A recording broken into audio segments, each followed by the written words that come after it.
Good morning, everybody. It's Tuesday. Do you have your coffee? What are you drinking today? That's what I want to know.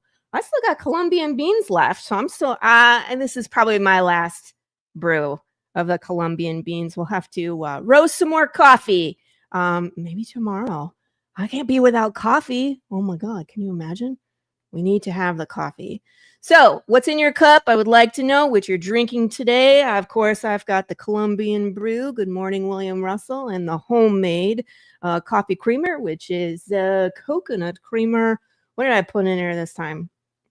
I don't know. A bunch of stuff. It's delicious. I highly recommend making your own coffee creamer so you're not drinking petroleum in the morning. Good morning, Dustin. Cheers to everybody. I just realized I am all black today. I'm just gothing myself through my Tuesday, which is fine. I just am wearing all black. I'm wearing my Drink Your Tears hat with Path of the Pill Rider and my classic Ken Salinas Voodoo's shirt. I've had a busy week, last couple weeks, just because Kickstarter ended. Kids went back to school. They're in the full swing of it, which is good, but they're starting to get busy with like after school stuff. And then I sold the furniture that was in this room. So now I can continue to build my stuff. So you can't see what's on this wall, but I'm going to be building stuff on this wall too. So you say, hey, hi, Roku. Hi, everybody. It's nice to finally meet you. I'm Laurie Calcaterra. If you don't know me, I'm Laurie Calcaterra. I'm the writer-creator of Path of the Pale Rider, the Western apocalypse series where death is broken and we have undead bears and conspiracy theories and, lots of things that are about to go down. Statue turns. I don't know if we'll have statues on this wall, but we'll have probably statues on this wall. Sadly, you won't be able to see it. Good morning. I also want to say, here is the campaign. This ended, but late pledges are still turned on. So should you want to hop on board and grab some books, we have not gone to print yet. You can still order some books. The merch, however, has been turned off. There's an incredible amount of hot sauce I got to make for this campaign. And you person, I'm looking at you. If you ordered a shirt from this campaign, do your survey because I want to make your shirt. I want to get that rolling. So I'm going to drop this link in the chat in just a second. So you can always head over to there and check it out. Watch the video. Watch me fall down because of a banana peel and all of that good stuff. See if you can find the secret, there is a secret. I don't know. It probably doesn't work now. I don't know. Anywho, show some love, get some books, question your humanity, all of that good stuff with Path of the Pale Rider. What's this? I had an apple cider donut coffee by Bones Coffee. That sounds delicious, Matt. Although it's not, I'm glad it's not pumpkin spice. I'm not ready for the pumpkin spice in the coffee yet, but I'm close. Oh, who else is here? Leah, hi. For those of you who did not see my social media, I participated in what was called the Summerween Slam Down, where Brandon Starachi, my frenemy nemesis, challenged me for my Zombie Ween crown, which is back here, sits right there. He wanted to steal my crown, and I told him no freaking way. And if he wanted to challenge me, that he had to put his mustache up on the table. So you have to watch and see what went down in there. Did Brandon win? Do I have to ship him this crown, or is he shaving off his mustache and sending it to me so I can put it on my wall? I won't have statues, William Russell, but I might have a mustache on my wall. You guys are funny. Anywho, let's bring in the guest today. This is a friend of mine. I don't know how many years have we known each other, Max. It's been a while, but first time on the show. So I'm so glad to have you. Welcome to the Tuesday Morning Brew. Thank you.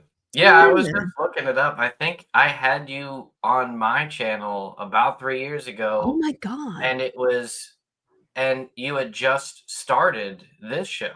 And yeah, I remember you were like super excited, and I was like, how did you get on to Maddest Comic Network and explain all this to me? And you were And it wasn't right then. You probably had already started for a few months at least, but it was still towards the beginning of it. It's Yeah. wild to like realize that. Yeah, you were like the third person I interviewed because the first person I had on was Really? uh, Carissa Grant. Oh yeah, my bestie Carissa. She's It been was on everybody's show. yeah. She was like a lot. You could learn a lot from Laurie and Oh, pff. all this stuff of trying to, because I was also brand new. I hadn't done any podcasting. I was just creating YouTube videos, and then she Mhm. found me. I was like, "Can I come on your show?" And I was like, "Yeah, I guess I could start like a podcast kind of thing." And then she was like, "There's like over 100 channels dedicated to independent comics," and I was like, "There's Yeah, no there's a way." ton. And then yeah, she sent me a handful of like the shows that she was on, and it started my entire path of becoming a part of this community, basically. That's awesome. I love hearing that. That means that we're all kind of like relate, and it's like this is the fun part because I started doing comics about 3 years ago, and I was on your show, and you started podcasting but we're still here, right? Still in it. So we get to like hang out and like talk about where we've been and what we've accomplished in those 3 years. It's really cool. Hey, Ian, how are you? Everybody's in the chat this morning. Carissa Merch Queen and launches 100 podcast careers. Yes. And not only that, launches, I don't know how many Kickstarters, eight Kickstarters a year, 10. I think she's Wow. up to, Dang. She's she's hardcore. she does a lot. Like she has not only just her story, she has 2 spin-offs that she's working on, and she has like a merch line. So in December, I think she's doing a Kickstarter just for merch. Yeah, that I remember that was her sort of niche or hook, was that she had plushies and things like that of her characters, right? Yes. Yeah. So she has plushies, and now her Western line is called Devastation, and they're collecting like cryptid parts as part of their like goal in order to solve problems. They're building like a potion and they need cryptid parts. So now she has plushies of all the cryptids for the things that they're That's collecting. awesome. I guess I once would you really find like your a supplier skunk. or your designer or whatever, just keep feeding the machine. I think I haven't gotten one of her plushies yet. I don't know how. Yeah, I But need to I bring her back on and yeah, do a test purchase of everything and see like what's her whole model like. I mean, yeah. I love this stuff. The business of like, I guess you could say the business of comics, especially us that you might call in the super indie space. It's Mhm. like, what are you doing if you are capturing an audience that, like, you were doing a lot of wild things to where you were combining, putting your fan base into the comics, and you were doing little videos or something like that. You should see what I'm doing now. You think I was wild before. One of the things that I started to do as a stretch goal, Max, is it's called the slice and dice. So the base, right? When we break a certain dollar amount, you get a survey and you get to participate in the murder of a fruit or vegetable. So we name we name this one's going to be a pumpkin because it's going to be in the fall. So we're going to name a pumpkin, and then they get to vote on a weapon of destruction. So I have like, I came from martial arts, so I have like swords, but I have like a two-handed axe, a sledgehammer. We just got a chainsaw. So I'm going to add that to the list, right? And then so they get to vote on how we kill this thing. And I dress up as Pikachu. That just happened and it just stuck. So Yeah, do what works. yeah, so that's just what we do. So we do that. Like we're naming undead farm animals right now in our in my Facebook group, which we got to wrap that up, guys. So if you still want to vote on the pig, get in there. Right now it's Kevin Bacon. He's in the lead. So, but yeah, and That's then hot sauce. Was I doing hot sauce when we talked? I so now thinking, yeah, it was a while ago. So I remember you were saying that, yeah, you had a Facebook group where you really had engaged fans there. Because I was like, how are you getting your fans this involved? Like, where are you? Where's the platform you're talking to them on? And you All were of like them. a Facebook group. And then I remember you were like basically killing your fans, like in the book or something like In that, the or book in and in the videos or short something like films. that. I think we killed, well, that was in the third short film. People were sending me pictures of them as dead bodies that got spliced into the credits. And then in the fourth one, I had them send me like a messed up selfie, like, meh. And then I Okay, put it through photo filters and I zombified 40 people for the credits on that one. So that nice. was a ton of fun too. So I'm overdue for a short film. I haven't done Kevin Bacon figure and a shirt. Right? Okay. So we in the story in issue 5, this was an accident. Okay, because Gilbert did this. I keep telling people I did not kill a dog in my story. Gilbert did. So there's this really terrible scene where there's people pulling people into the street and shooting them. Right. And my artist drew a dog, a puppy into that scene. And I don't know why he did that because it wasn't in the script. And on the last panel, I was like, don't forget to shoot the dog. And he was like, what? And so this is Sad Pancake, the undead dog, was born, and the fandom got to name him. So now we have figurines and T-shirts and stickers, and we've got a whole line of. So yeah, you've Sad got merch Pancake. galore too. I've got nothing. I've got just mugs. Well, we can work on that at any I, time. Like maybe here on the show, we brainstorm merch for your book for sure, series. yeah. You got 2 of them. So that's what happened. And so a friend of mine who made this then made like a whole bunch of undead farm animals. And so we're naming the pig right now, which we got to wrap that up. So make sure you guys go vote for the pig. Blame the madness. Oh, that is funny.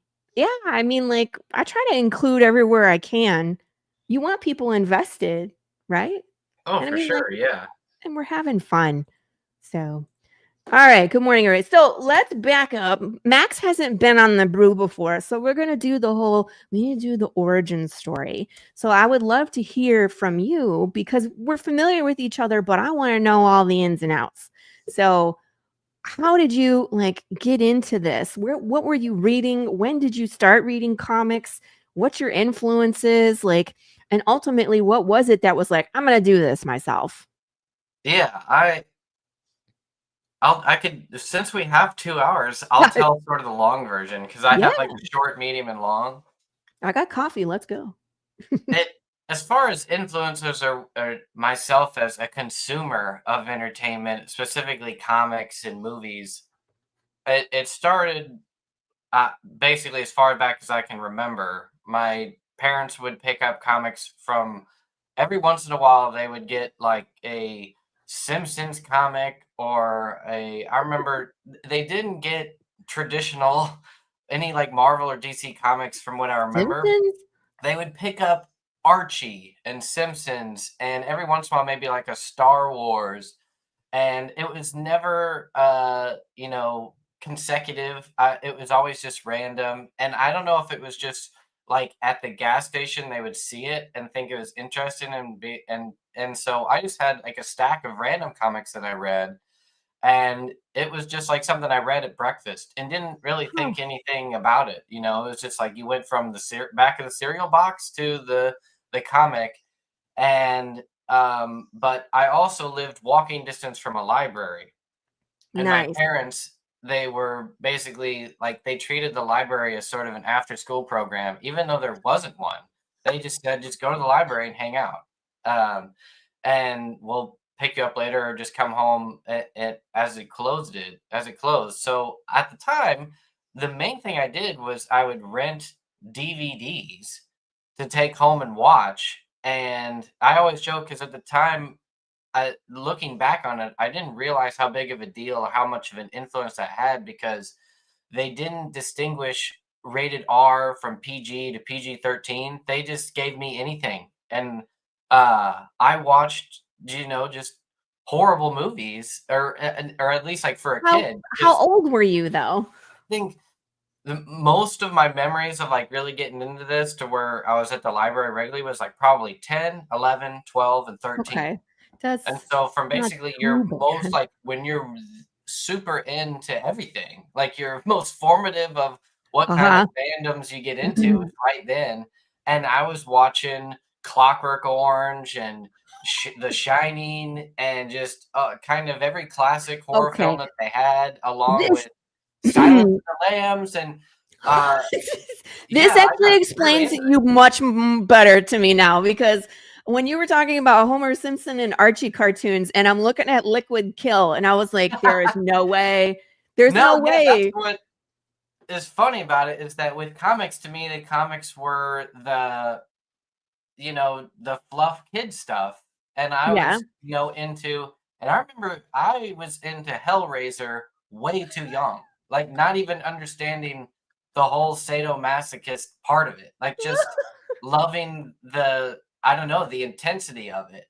And so whenever I remember the first graphic novel I tried to convince my parents to buy was we were at a Barnes and Noble and I discovered sort of the actual, the book section of graphic novels. I had it at the library. They had a book club I was a part of, and in the book club, it was mostly, I guess you could say, teen and like books for teens, but I was a preteen, Right? and but they did have a graphic novel called Road to Perdition, and that Oh kind no. of sparked me as like, oh, I was like, you can watch books, like I had never really realized or connected that there was comic books and graphic novels that to me they were very separate. That's And the best. it was You can like, watch oh wow, books. you can be taken seriously. And at the time, I think we this will pinpoint the timeline here, but Road to Perdition had also been a movie, or like it had just Yeah. become a major motion picture or Oh, whatever okay. with Tom Did it Hanks. That's the thing they always do where they re-release the book with like the movie poster Yeah, cover on the so book. Yeah. that was, and I guess like why it was a part of the book club because I probably got it for free or cheap or something as a promotional thing along with the movie or something, to where they re-released it and they're like, here's this thing, it's this, and I thought it was an amazing book, and then B, just the fact, and it was a black and white graphic novel, and So it just cool. blew my mind, and I was like, I can do this. Like this is something that I can do myself. At the time, I still considered myself an artist, and I was like, I can draw a comic book. I can turn this into a thing, and I can turn it into a movie. And this was young. This is probably like 12 or 13 or something, Mhm. and that was sort of the spark.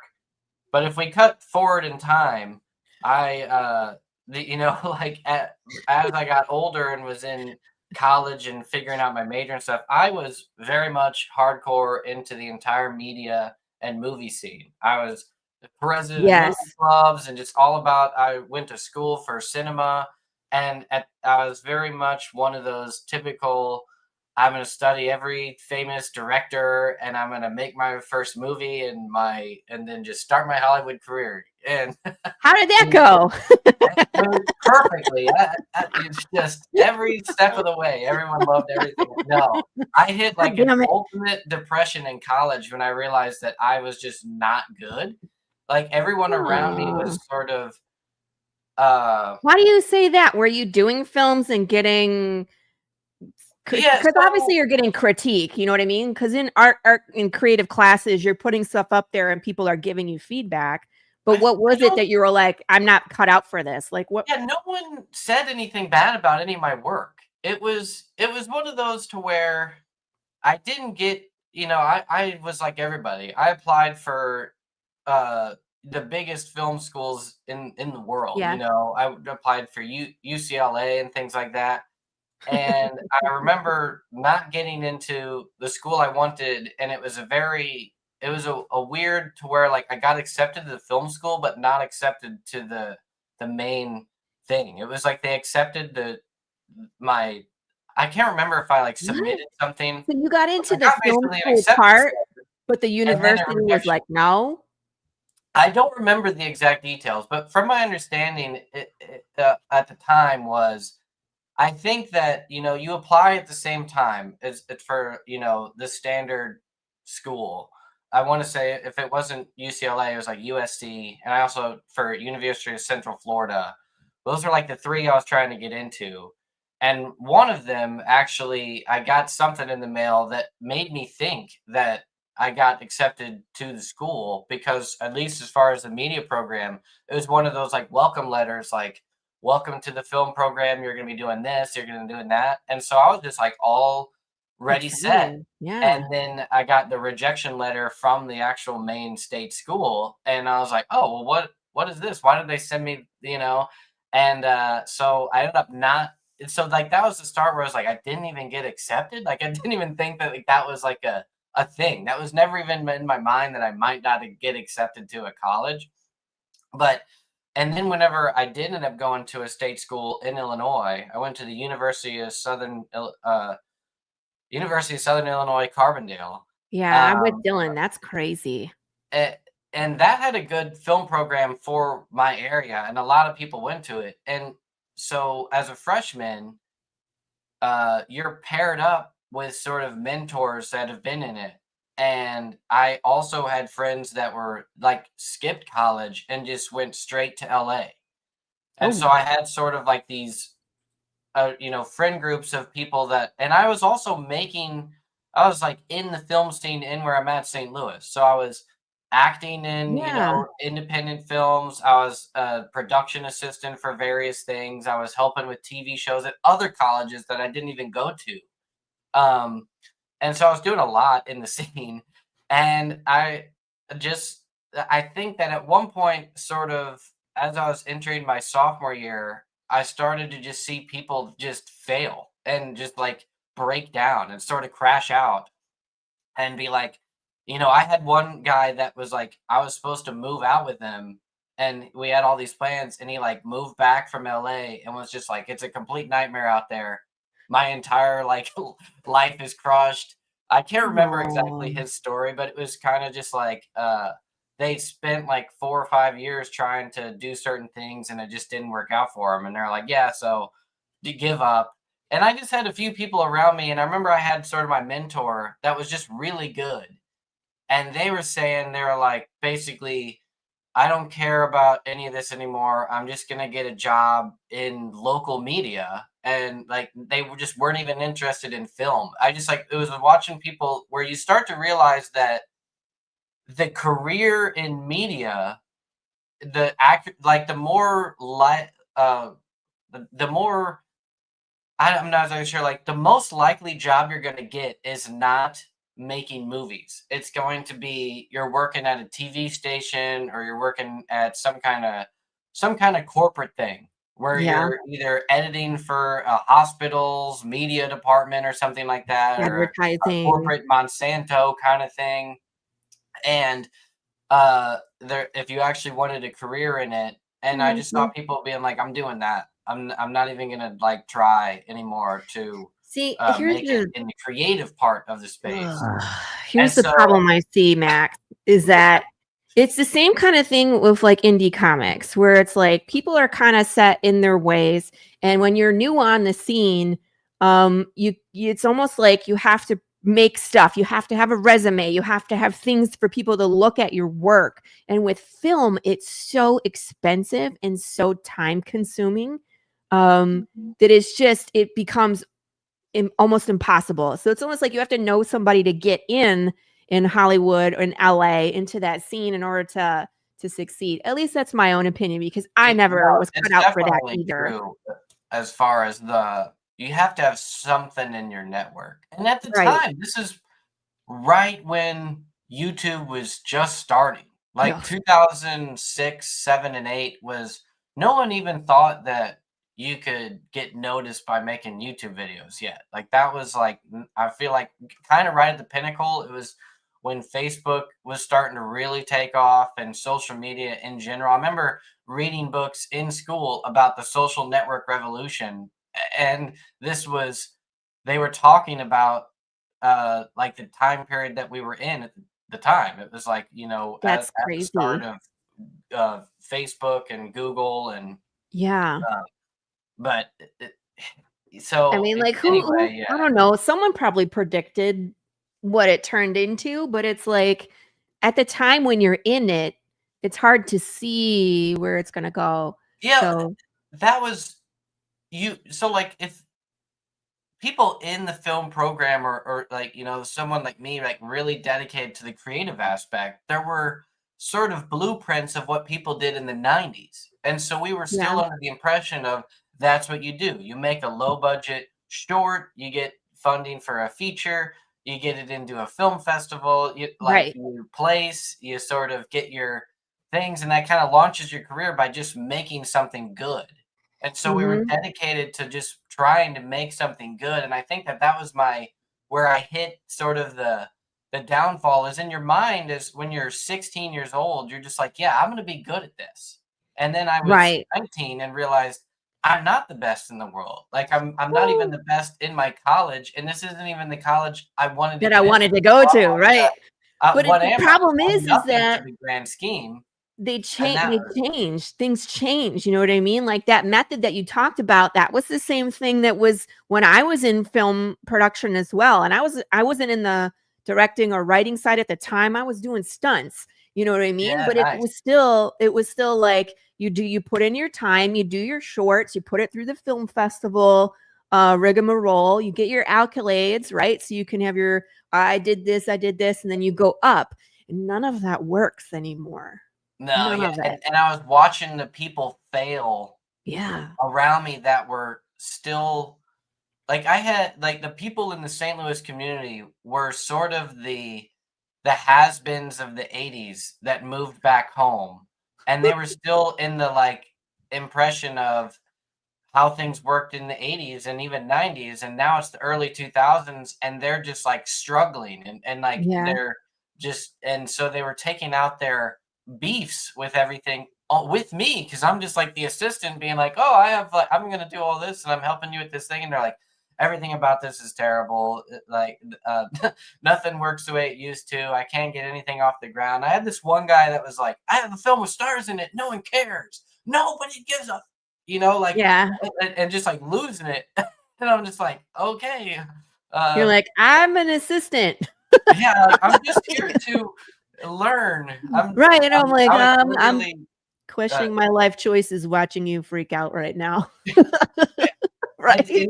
at that very moment, it, like, didn't have an effect. It wasn't until I sort of had this weird sort of, like, in the middle of college to where you're just everything's at like, all at once, where you realize, "Oh, no, Mm, I'm, like, spending a ton of money for something that's probably not gonna work." And yeah. I need to figure this out. And my parents were also sort of like hesitant as well, to where they're like, "Oh, well, if you are in any way hesitant about your major, like, do not waste any more time." Yeah. And so I sort of transitioned out of all that. I had to cut forward in time. Basically, I had a person that told me at the time that was active in the film industry at a major level, and they were one of the few people that actually, like, responded to me whenever I sent, like, query letter. I mean, whenever I was a kid, I sent design ideas for roller coasters to Six Flags. I did all kinds of stuff. I emailed anybody no matter what, level they were at, thinking I tried to get a hold of Rob Zombie at one point and things like that. And this was before I think he was even, like, doing the movies. I just wanted him for music. But so someone finally did get back to me and they said, "Hey, kid, you need to go out and live a wild life before anything. Like, what's more important is that you just live and understand what the real world is like. Go travel the world, get a crazy job. Don't just, especially at the time where I was like, he knew, like, you can't just show up to LA and everything works out. Like, don't Yeah. waste your time trying to do the same failed methods of everybody else. Go live a life. And then when you have a good story to tell, come back to me." And so I took that to heart and basically just, like, left and moved away. I got my associate's degree in graphic design and then just went. And what was funny is one of my, like, thesis was I had to design a website for Yellowstone National Park. And I then ended up just applying for a random job at Yellowstone National Park, not in graphic design. I You're was what? a housekeeper at a hotel, at a really old hotel. And I just ended up loving that and did that for like 5 years, where I just started working my way up through hotel chains throughout the world and traveling the world in the off seasons. Met a bunch of people, met a bunch of rich people, met people in the film industry and all kinds of stuff. And it ended up being like one of the best things I did as far as just general life advice, I guess. And that then led to, in about 2016, 2017, I started taking writing seriously. And that's where Okay, everything here we changed go. when I jumped into comics, because I started writing screenplays, and at the same time, uh, it's the same as comics, where you Yeah. think, okay, I make my comic, I submit it to people. With screenplays, you kind of have two options. When you finish one, you can either send it to agents or send it to film competitions.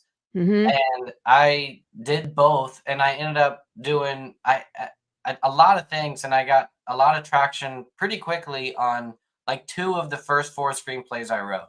Like That's one amazing. won, it didn't win, but it was a finalist in two screenplay competitions that were a semi big deal in the screenwriting community. One was called Screencraft, and the other one was the Slam Dance Film Competition.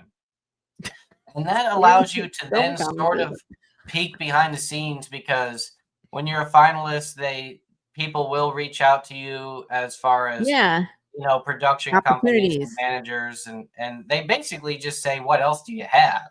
And I didn't really Yeah. have anything. But I also did have another screenplay that was optioned by a production company in India, and that led to this weird, around 2018, I did two things at the same time. I started writing uh, a comic book that I started as a web comic called Fall Peak, that's on Webtoon. And I was trying to just learn, like, what's it take to get into the comic industry, and then at the same Yeah. time, like, what's it take to get into the film industry. So I asked the production company that optioned my screenplay, like, hey, can I basically join you as a producer to see what it takes to get this film made on every aspect of it?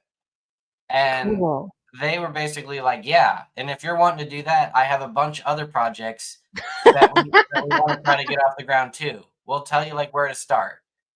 And That's that Hey actually led to man, that's Brew. great to get your feet on the ground and like some, behind the scenes and to learn, Yeah, it even was from a production wild. company that's already in motion.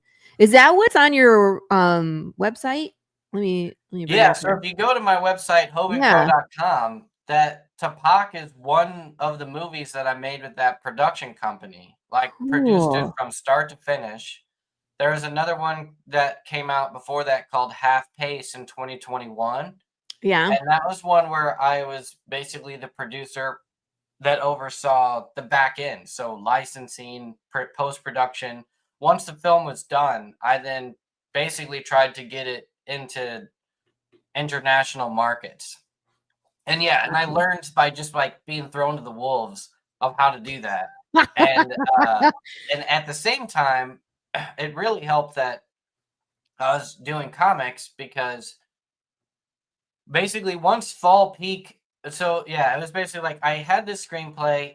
Basically was like, I'll become a producer on it and I'll try to get it made. And at the same time, I had this Fall Peak webcomic going on.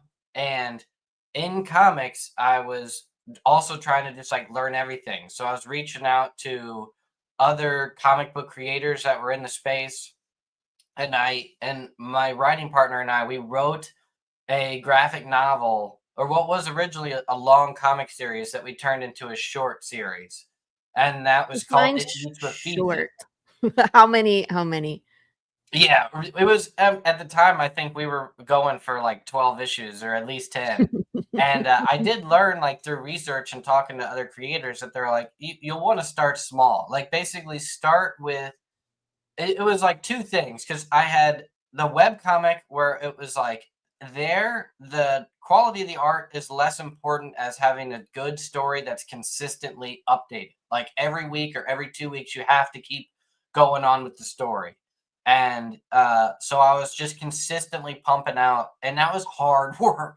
Like it Yeah. was because I was taking like the pages that were for comic format, like the floppy format, and then trying to zoom in and Photoshop and adjust them for this scroll webtoon format and figure out exactly like the cliffhangers to do on a weekly basis as opposed to the page Yeah. turns of the thing. And it was a lot of work. um, and so I was like, I kind of don't want to do this consistent upload thing to get, only a handful of new readers every few days that result in no purchases. Like it's just all a sunk cost, because to get to the level of monetization on Webtoon is the same as YouTube. You need millions before you see Millions. pennies. Yeah. And Mhm. so I took the advice of someone that was like, what you want to do is make the best, like a really good simple thing. Like start with a short series, get great artwork, great story, fine tune it, get an editor, and try to get with the biggest publisher you can. Mm. And use your webtoon as credibility to try to find a great artist. And I ended up doing that. Okay. I reached out to, the way I found artists at the time was I didn't go to Facebook, I didn't go to Instagram. I literally just looked at the books on my shelves, and I looked at the books because I still have my mindset of like a kid. Like I never thought, oh, this person's out of my league, or how do I get a hold of this person? I just found the name of somebody and then just reached out to them, tried to find their email online, and that was how I found Gabriel Umazark. He did a book called The Last Broadcast with Boom Studios. And I was like deliberately trying to find an artist that had a unique, distinct style Yeah. that was somewhat. And I had done online marketing and digital marketing and a bunch of other things through other businesses I've been like doing throughout the years. And so I knew that I wanted to, sort of stand out from the crowd. I had this title that was sort of long tail SEO friendly. It eats what feeds it. It was somewhat memorable. And I had this great script, built this whole pitch package, sent it to Gabriel, and he was like, no.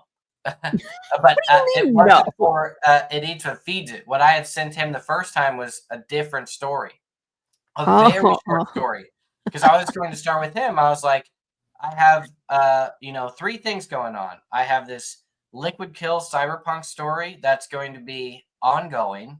I have this middle tier story. At the time, I had different variations of what would be like a 5-issue graphic novel. And then I was like, but I'm trying to do a one-shot horror story right now, a one-issue floppy. And he didn't like that, but did like the middle It Eats What Feeds It storyline. So we went ahead with that and started making that, and that ended up getting. I submitted it to all the Yeah. normal publishers. Uh, I got some traction from Boom because Gabriel had worked with them, but they basically said, I can't remember their wording, but it was kind of like, uh, come back to us when you have a different idea. But we like the team, and we like the art. Wow. Are you And I think serious? that at the So time that was rude. what it was. They were like, we have too many horror titles for this type of thing. Oh. They were Okay. like, but we like the team and we like the writing, so come back to us when you have a different thing with the same team, that's not a horror. Because at the time I didn't know it, but they had Something Is Killing the Children, which became their like They're flagship huge. super Yeah. hit, Yeah. and they were like, we can't have something competing with our own stuff. Mhm. So, but Scout Comics took an interest, and we signed with them, and this was 2019, and then that book released as a series in the late 2019 or in 2020, like right as COVID was hitting, and it Yeah. became like a super hit with Scout. It sold out 3 or 4 times for issue 1, issues 2 and 3. It had a word of mouth success, and and that like basically started my comic career, I guess. Yeah. And simultaneously with the films, I had like was had everything basically green lit for the movie that I wrote. So I was just like, in 2020 and That's 2021, I amazing. was just like winning. I was like, oh, Yeah. this is a hit. and this is about to get made. And then and also at the same time, because of the success of It Eats What Feeds It, we had different film studios that were interested in like the IP of It Eats What Feeds It. And so you're in the middle of sort of like everyone seems to be interested, but so but as I But got along, and what now do you this is mean, what 5 but? years later. And then COVID happened? Like, what happened? Because Everything just falls into a like a momentum thing. And once you fall out of momentum, people just forget. So I had a lot of strong momentum. And it was like on the movie side, I want to say uh with the film that I had going on, that that at the time that film was called Shots, and it was a yeah. contained thriller. It wasn't very expensive. It was, and we had like investors, and where we're doing the location shooting, and we had stars lined up. And then at some point, we, I guess we were doing, I can't remember exactly the stage, but basically one of the people in the film that we had reached out to be like casting was like, I've already done a film really similar to this. And Uh, we we like looked it up, and it was almost uncanny how much of a similar film it no. was. Like the the plot line of my movie was essentially two young adult guys have a roommate. They live in like an apartment complex, and it's like a party complex. They're at a resort, because at the time I was working at resorts, so I wrote it like based on Right. that. And sort of in like and this is sort of based on true events in a sense, or like inspired by things that actually happened. Like in the partying of one of the nights right before this one guy's birthday, that character dies, and in their like partying mania, they just sort of hide the body and keep partying. And the Oh people no. start to notice and start asking like, where's the, because it's one of those like just turned 21, they're like ready to take their 21 shots at midnight, but they're not there. And then like it's this crazy drama of the girlfriend's like looking for them, and like and they're trying to keep people out of where the body is hid at the party, and like and then they start to become murderous themselves as people start to discovering things, and it turns into this chaos as like more and more drugs get involved. And it's also at the end of this like the season of the resort, Yeah. so people are like getting ready to leave. And so some people have like left the property, and the resort Oh no. itself is like closed. So there's a weird time frame to where you're sort of alone in the middle of nowhere. If you're at like a ski resort, and now it's like the off season, you just have a handful of people that are still living there, that are sort of the people that work during the off season. And it's just like The Shining, to where it's just like four guys that sort of just cover the maintenance of the hotel. So you're at this weird transition where everybody's leaving. So these guys think they can get away with it and be like, he just left for the season. He was, Yeah. and then arguing with his girlfriend. It was a good script. But then, so cut to, there's another script that had like almost the exact same plot line, but not in a resort and not with young adults. It's like, um, basically adults, and it's sort of a love affair, but it's the same thing to where like everyone's there to party. The character sort of accidentally dies.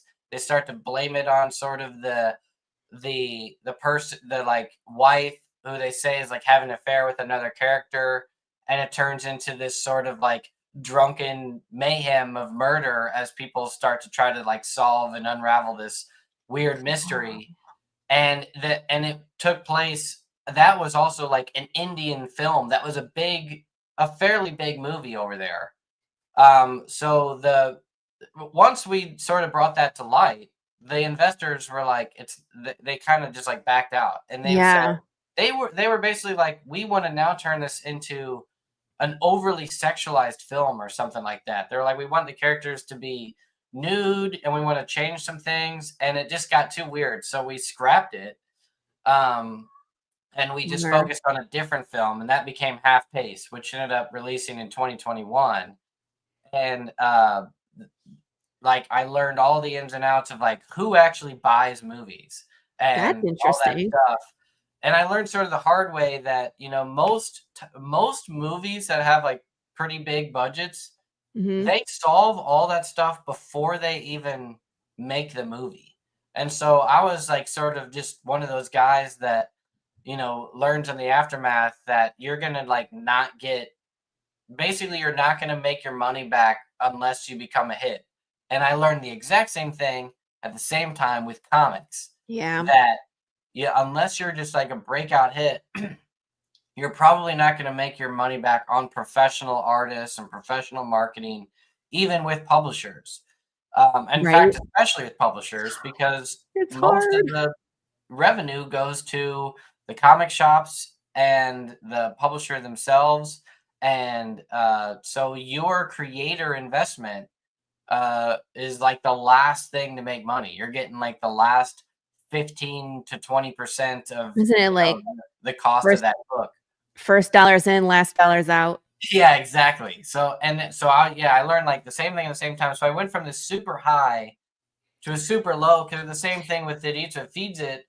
It was also in the stage of, a bunch of people interested, but you need someone to commit. Like it's just like at the same time I was learning with movies is they don't make a movie until they get like a distributor interested. The distributor's not Hmm. interested unless they have first money in, and it's a lot. The first money Yep. in with movies is not, 10,000 for a graphic novel. It's like No, it's hundreds of 300 thousands. to a Yeah. million or something like that. Hmm. And then they need basically name talent attached, whether it's a writer or director.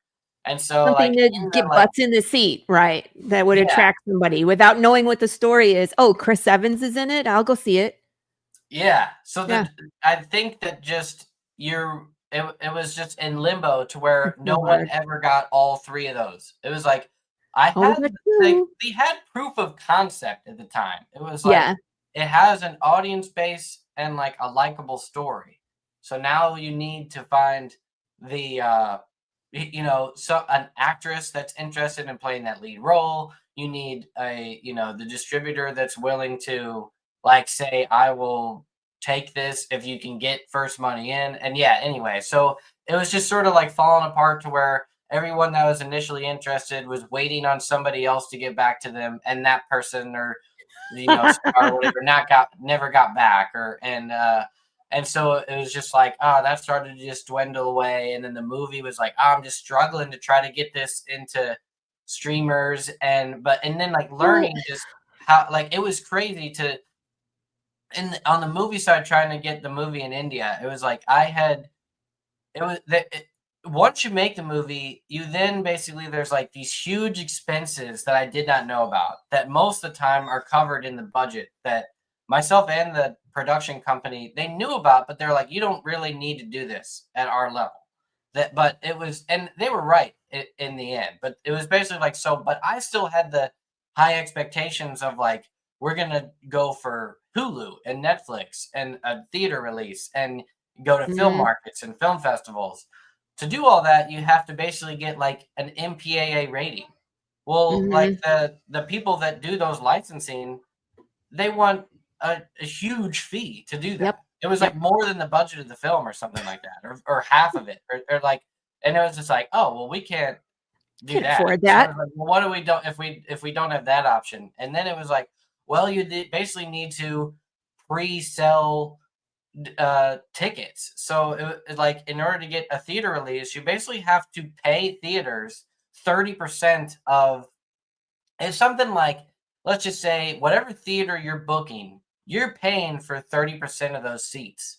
And then Mhm. they basically say, so everything you sell above 30%, that's your revenue. But they split that. So it's basically They like, split that you- too? so yeah, so you have to sell 30%, and then everything you sell above 30%, You you're only splitting keep 50-50 half? with the theater. So they're I didn't know getting that. like and I mean they I guess have to make their money. But in order to do that, let's just say that's one theater. So you're basically saying I'm paying whatever it You is. guys If sell a it's lot a of $10 tickets. ticket, 10 times if there's a 200 seats, whatever the math is, it's like, okay, so let's just say I want, and then if you're doing it with a distributor that specializes in that, they basically say, we do a minimum of a certain amount of theaters. So you have to front, let's just say whatever it is, you know, a 5-figure number to just pay for 12 to 30 theaters in certain markets that they're going after. And that's the test. That's like just to start to be like, then we'll figure out which markets we want to go heavy in. And then you're basically doing the same thing. But Again, it's just like comics where like it goes lower the more theaters you do, to where you might not have to pay for 30% of the seats. It might be, you know, 10% or none, 10%, as but long as you're doing whatever. But it's 3 times as really many hard. theaters. So, It's but you still another gotta sell investment. tickets, and you gotta market, and you need a team for that, and street Yeah, teams, that's, and blah, blah, blah, blah, blah. and I was like, okay, well, I don't have that budget. We did have a marketing budget, but it was like God, the not same as that. my.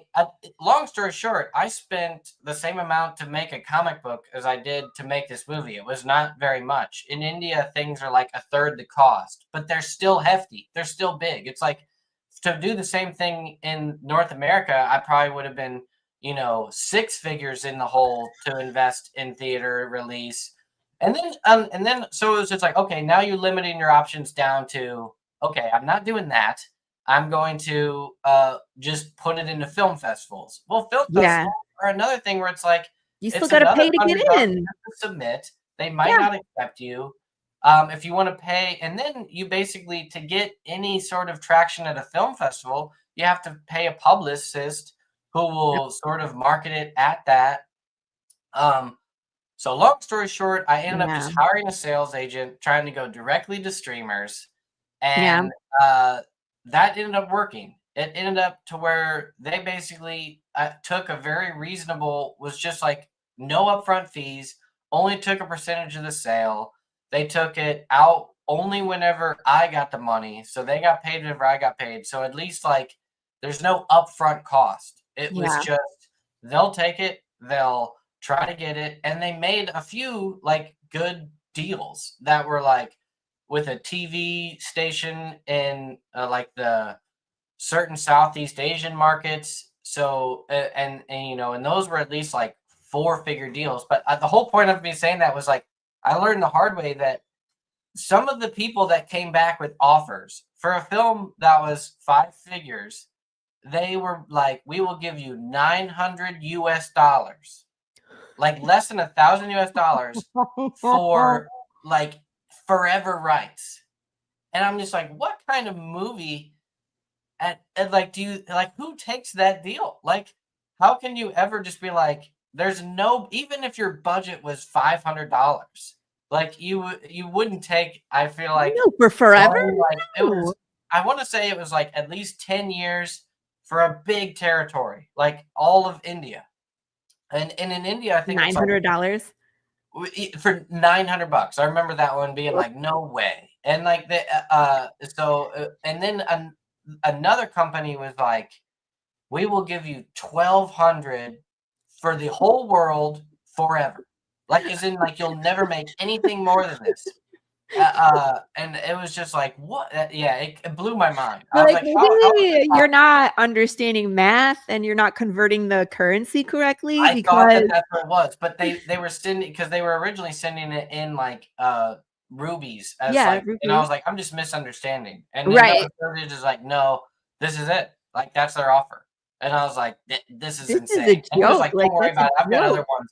Because then there were other ones that were like, for 1 year, they were gonna pay like 5 to 10,000 just for Yeah, 1 year for of 1 rights. year. And I was like, that's what we're looking for. You know, Yeah. like a 1 to 3 year contract in just one territory that's like 4 to 5 figures. Not these forever. You get literally less than like 3 figures. I And would like to and trade one you was for like, this pack of saltine crackers. yeah, I was like, oh my goodness, like yeah, you literally. But then there So was like cool and interesting things where people were kind of like testing out what a lot of yeah, that's what it because was. It was a test to see if you understood the market yeah, because they're that was like, "Maybe they he knew doesn't I was know. a newbie Give nobie, it to us." and newbie nobody, and they were just Right. like, and they thought that, and that's the other thing is like I had a wonderful team. So the production value of this movie was actually way higher than the budget. So a lot of people, when I sent the trailer to people, people thought that like that was like a a really great trailer. So I got responses back from big distributors or Yeah. streamers and stuff. And that's where I learned the hard way that they're like, "Oh, but to even like pass QA with us, that's where I learned like you have to get the Get that MPAA rating. rating." Yeah. And I was like, what I have to spend to get the licensing that will allow the big streamer to take this is more than they will give me back. So like not only will I make the initial production um investment, not make that, I also will have to pay more money. Like it was just like, Yeah. dang, like I'm just losing on all this end. Uh but it ended up working out all in the end to So where at least here's for what that I take from lab-based this, film. Max. What? I want to take this from this. I appreciate indie comics.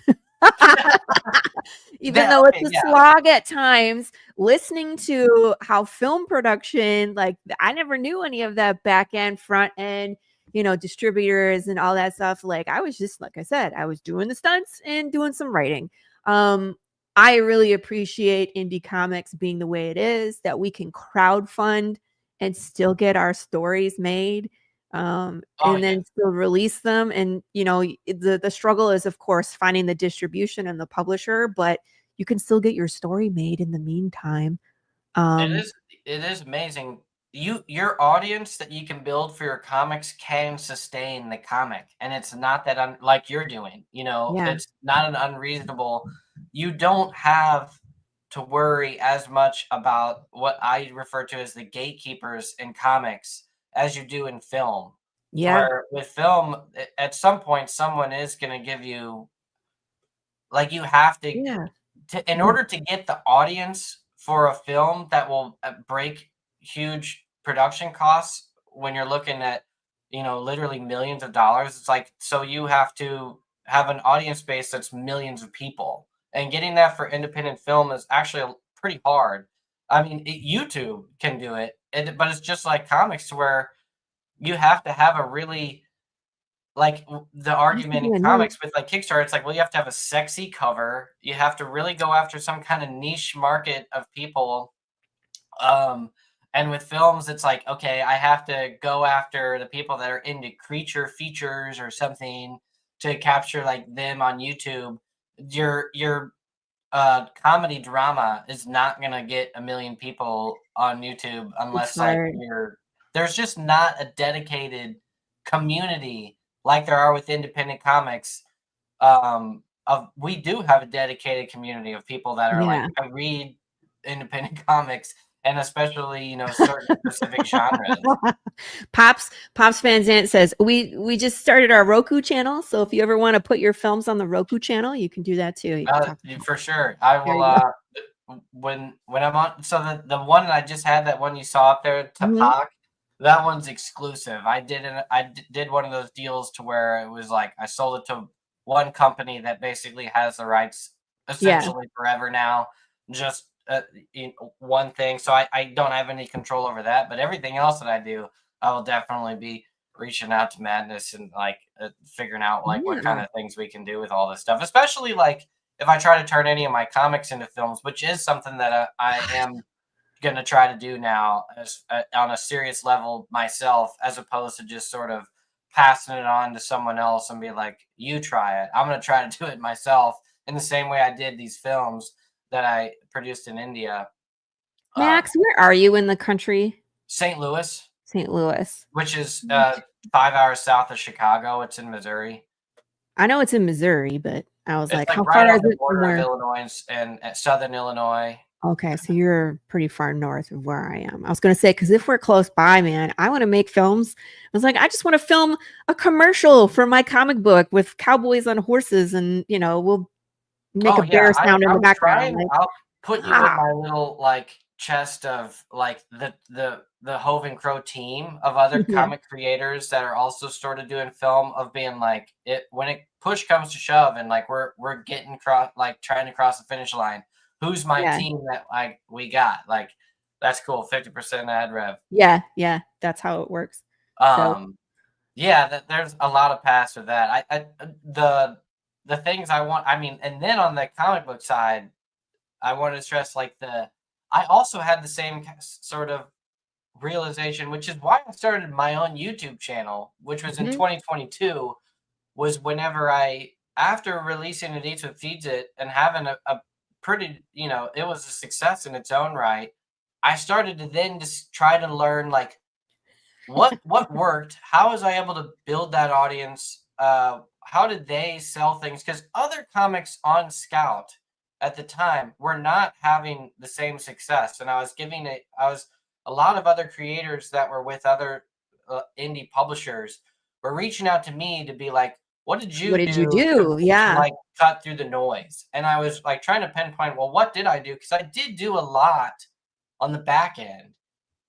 And over time, and now I've learned, like, I think that like a lot of the stuff that I did was really only about a matter like for like 10 to 20% of what actually happened. I think in reality, what really did everything as far as like word of mouth was things I didn't have any control over. Hmm. It was, because I did the same thing with Liquid Kill and just didn't get the same traction at all. Like I had sales that were higher because it was on a bigger publisher. Yeah, and I was seeing even more behind the scenes because with that publisher and Scout, I was very back and forth with the editors and president to learn what are they doing, what should I do, how can I get more like sales, Yeah. what if I we're going to fund things, and they were also trying things as far as they were going to try to make action figures and Interesting. a bunch of they were putting like kind of fake vending machines that they called comic vending machines into comic shops, and they were doing a bunch of stuff to sort of raise awareness. And with Liquid Kill, Massive Publishing was paying for different artists to do variant covers, and they were getting advertisements in like Times Square, and they were putting me on the cover of Shut Preview. up. And so they were doing a lot of work, and I was learning Oh, from that end.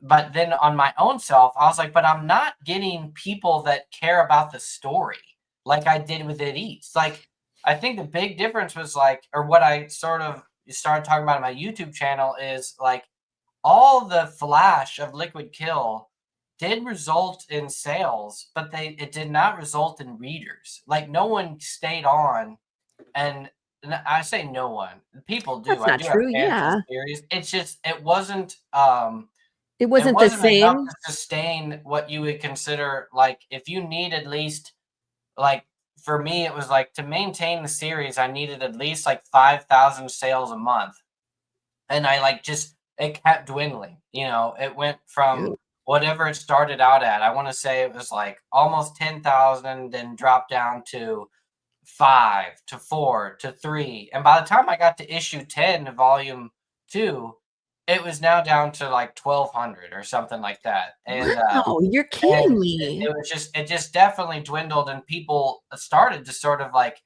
trash the series, and not that it was like What? bad writing, it was a lot of different things about it. Like they didn't like the coloring, they didn't like the characters.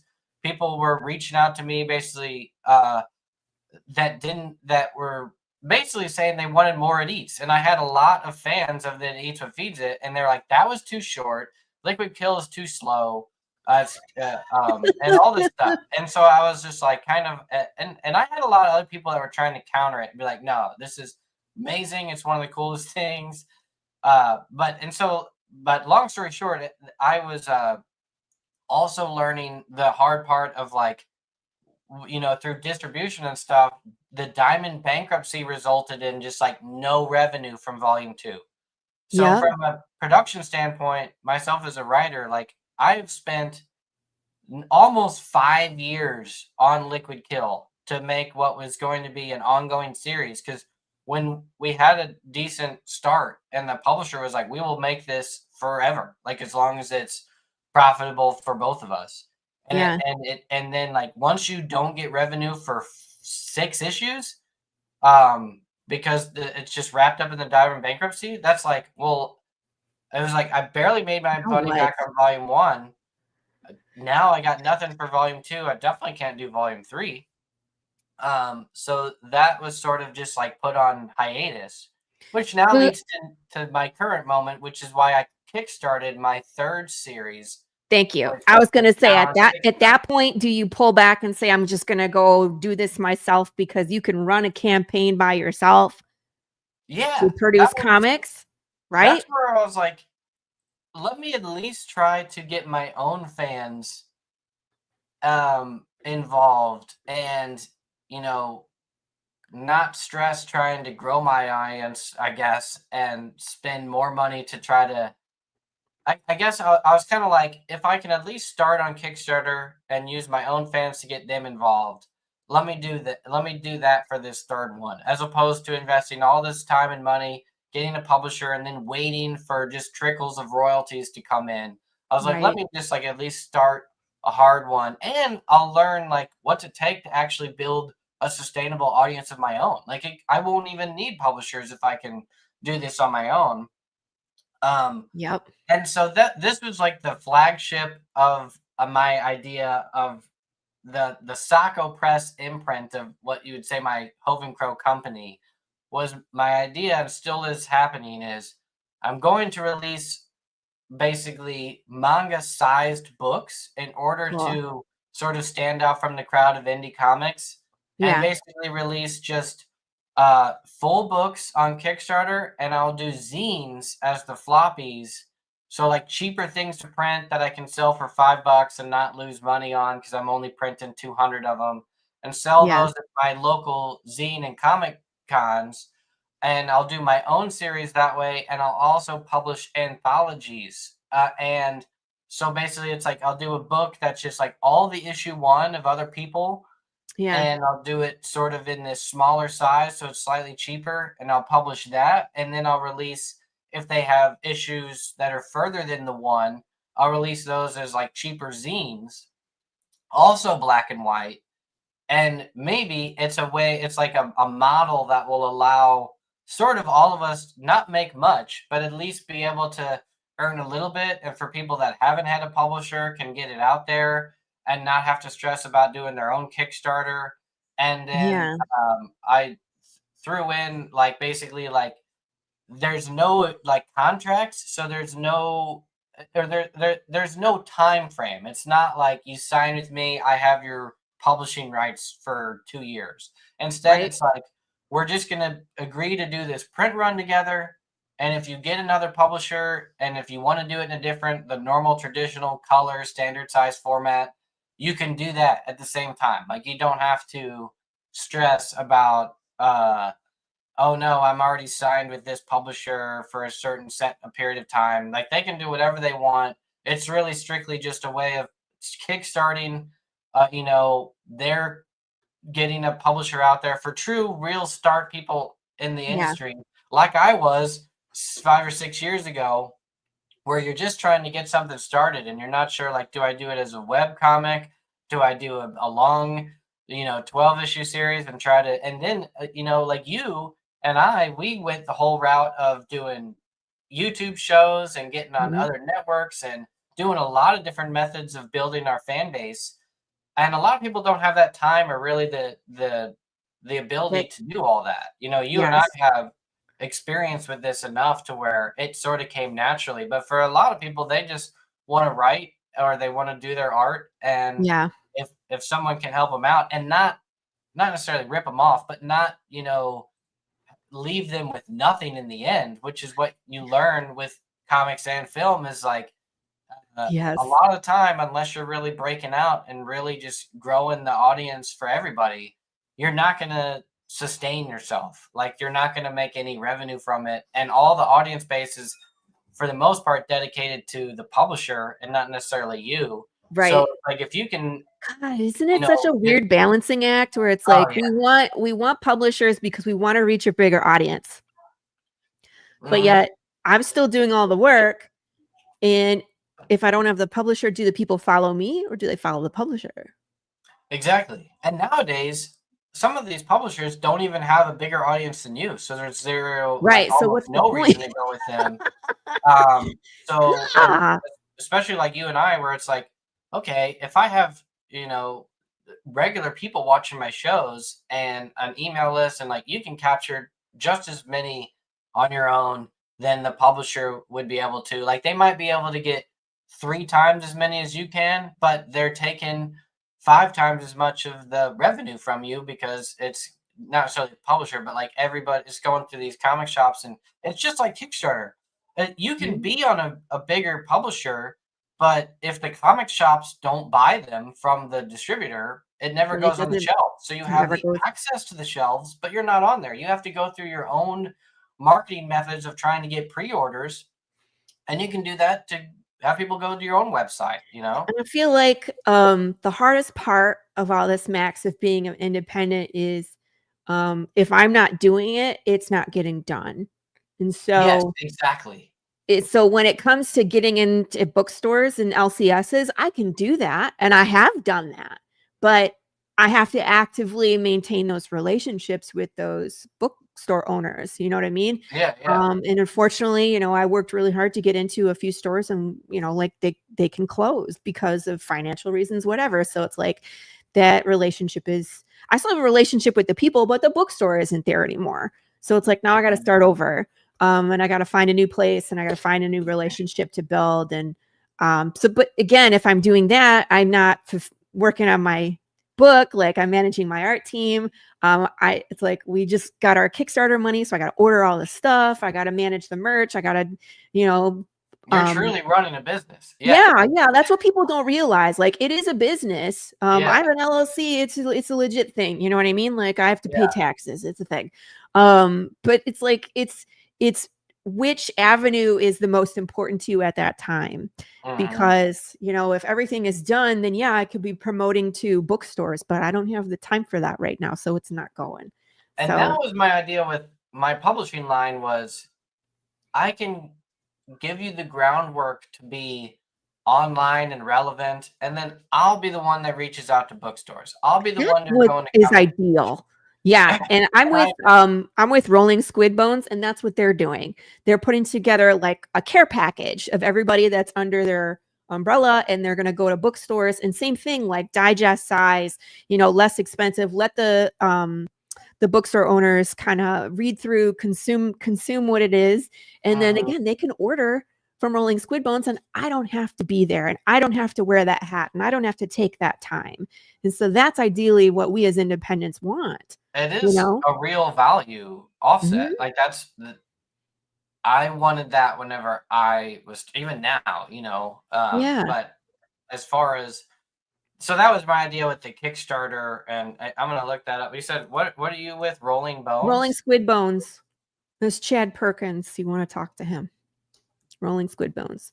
We're kind of the Goonies, I would say, of indie Uh, comics. I'll do more research off the show, but yeah, like that's I'll definitely look into that. But yeah, actually, there's another thing I'm doing too that I will I'll do Yes. more official announcements once I have the Oh, I guess you could say the prototype, but I'm starting in a platform with another person in comics that hasn't created comics. They're like a business person. we love them That's too. going to be called ICDB, the Internet Comic Database, just like IMDb. Um, the Ooh. and it's going to be like the grand revision is basically will solve a lot of problems that we have in independent comics to where it's like the front end to where all users like whenever they see it will be a lot like IMDb to where Yeah. for comic creators, whether you're an artist, colorist, editor, or even a host on channels, you have a profile and it's free to create this profile, and sort of your active resume is on the the Yeah. main thing, and then if you like click the hyperlinks, you can learn more about it, and it can link to other people that were involved in that project. So Yeah. if someone clicks on just like IMDb to where it's like I find this book and then I find out who is the publisher, who is the editor, who is the artist, click the artist and figure out what other books that they did. And then if you dive really deep, you can then like as a creator give your portfolio available to interested parties, and it'll make it easy for people if they want to collaborate. They can say, if you want to see my artistic portfolio, or you want to read a script I've written that's never live, you can then request access to my private portfolio, and it'll make it easy for people to be like, I'm hiring, or I'm looking for hiring. So like Yeah. step one is like that thing. But once I establish that page, or that, like, that feature, it'll also allow like storage space and sort of these templates and like files that will make it easy. So like, let's say you start a project and you collaborate, you can upload all of your sketches, the script, the final pages, all to this data storage base. And then whenever you're ready to start marketing, you can take the pieces that you want, the panels, the illustrations, the synopsis of an issue, and drag it to a template that like sets it up to where it's like, here's the cover, here's the synopsis, here's the log line, here's the metadata for all this. And it'll sort of organize it and format it in a way to where you can then filter it to be like, which publishers can I send it to you? And you just have like a press kit pre-made that just drag and drops and pulls from that database. I would pay for that. And that, yeah, so that's, I would pay for that. I would pay for that, where it's just like, here's all my information, put it in a template, and here's my press kit. yes, that's what I've needed forever. Yes. Like, and so I'm actively working on that. I have a developer that's involved, but we're starting with the milestone one of just starting with those Yeah, just with profile the pages. database. Yeah, for But sure. once we get that and can get people onboarded, I'll start keep announcing more but like, then the grander vision is like, for independent comics, it'll be like very streamlined of, you collaborate all here. You don't need to use, shared drive and all, different things to it's like, it's all there, all the collaborators.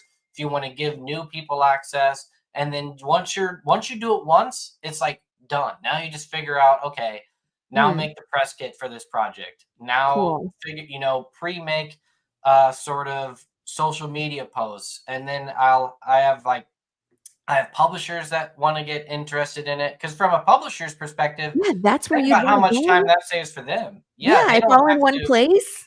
It's all there, and then you just say send this, and then if they say where's the TIFF file, or where's the Here, original raw format, it's like, oh yeah, here it's it in the is. database. Yeah. You have access to that now, because I designated you as like, access to that part of the warehouse.